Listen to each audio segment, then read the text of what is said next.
आज संध्याकाळी मी शेतात जाण्यासाठी निघाली. तर शेत आमचं घरापासून 2 ते 2.5 किलोमीटर लांब आहे. तर मी आजपासून डिसाईड केलं की मी रोज जाईल थोडं वॉकिंग करायला, कारण की घरात मला वेळच भेटत नाही स्वतःकडे लक्ष देण्यासाठी. म्हणून मग मी विचार केला आता मी स्वतःकडे लक्ष देईन आणि मग मी आता रोज जाणार शेतात. पायी चालत जाणार नाही, पायी येणार तिकडनं. तर मग घरी आली मग चाय नाश्ता वगैरे दिला यांना. मग भाजी पडली होती, बुधवाराचा बाजारातून आणलेली ती भाजी, तर भाजी पडली होती साफ करायची.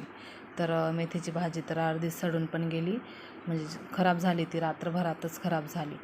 मग शेवगाची शेंगे वगैरे साफ करून ठेवली आणि आधी कुकर लावून दिला होता मी, म्हणजे तोपर्यंत काम होऊन जाईल टी व्ही बघता बघता.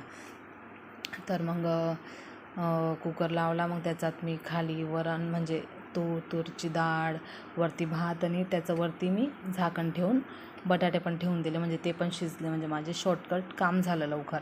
तर मग दूध घ्यायला गेली होती मी. कबीर तर ऐकतच नाही. आता माझं काम खूप आगाव झालेलं आहे आणि एवढी मारते मी त्याला, तरी तो माझं काम ऐकत नाही. मी बोलले दूध घ्यायला जा रे बाबा, तर तो मी नाही जाणार तर नाही जाणार. मग दूधवाला चालला जातो, मग मलाच जावं लागलं. मग मी तिकडनं आली, दूध गरम केलं, लुसीसाठी अंडे बॉईल करत होती.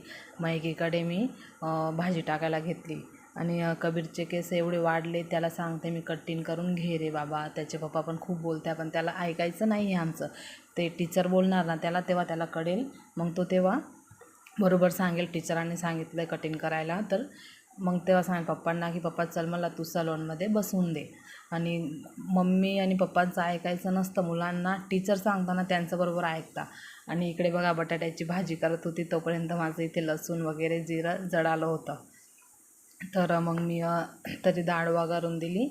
आणि आमच्या घरात म्हणजे वरण भात आणि बटाट्याची भाजी सगळ्यांना आवडते. मग म्हटलं बनवूया, म्हटलं तेच रोज रोज काय बनवायचं स्वयंपाक, आणि नॉनव्हेज पण किती खायचं. त्यासाठी मग मी शॉर्टकट जेवण बनवलं.